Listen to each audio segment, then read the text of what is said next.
When he got on a plane in Portland, Oregon last night, he was just another passenger who gave his name as D.A. Cooper. But today, after hijacking a Northwest Airlines jet, ransoming the passengers in Seattle, then making a getaway by parachute somewhere between there and Reno, Nevada, the description on one wire service, master criminal. Hello, my name is Doug Kent Crispin, and I am the resident historian of orhistory.com. We produce a bi-weekly podcast series called Kick-Ass Oregon History, and our current episodes are examining the D.B. Cooper saga. What is truly historically unique about this incident, it is the only unsolved skyjacking in United States aviation history. November 24th, 1971, a man named Dan Cooper came to the ticket office at Northwest Orient and bought a one-way ticket with a $20 bill in Flight 305 from Portland to Seattle.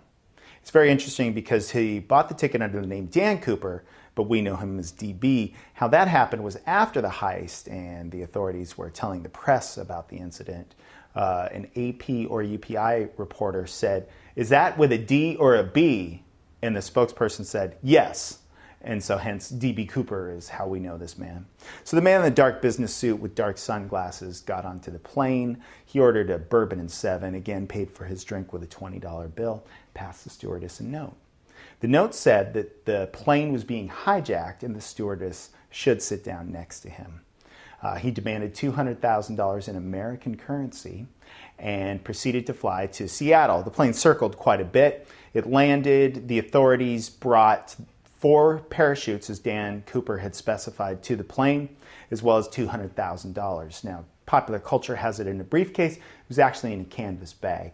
The canvas bag weighed 21 pounds because this was 10,000 $20 bills. It weighed so much that stewardess Tina Mucklow, who was sent off the plane to collect the booty, actually dropped it on the floor and drug it behind her like some dirty laundry. So the plane proceeded to fly south. Dan Cooper gave them Mexico City as a destination. The flight crew was concerned that they wouldn't be able to stay awake for such a flight. Dan Cooper told them that he had Benzedrine or Bennies in his pocket to help keep them awake. So in my version, of course, he's jacked on Bennies and bourbon the entire time. As they were flying south, probably close to Ariel, Washington, Dan Cooper deployed the aft stairs, tied the $200,000 around his body, parachuted off the back of the plane, never to be heard from again. Now, we had the D.B. Cooper 40th Anniversary Espectacular at Mississippi Studios, which was really kind of a party. I don't know if it was celebrating or commemorating or just marking. I don't want to analyze it too much, but it was, and it was quite an event, and we just celebrated this instance that took place 40 years ago, this unsolved crime.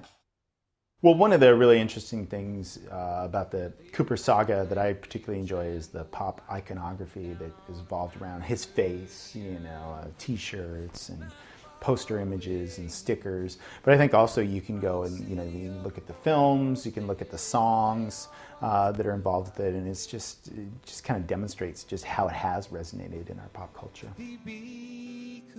Well, as a historian, of course I want some resolution in this case. I want to know definitively, Dan Cooper was actually, Billy Bob so-and-so. Because we just get all of these, every time somebody comes up and says, my uncle had big old crazy sideburns and he lived in Sisters, Oregon, he was D.B. Cooper, the press just goes wild and, the case has been solved. But Cooper always gets away somehow. He got out of that plane.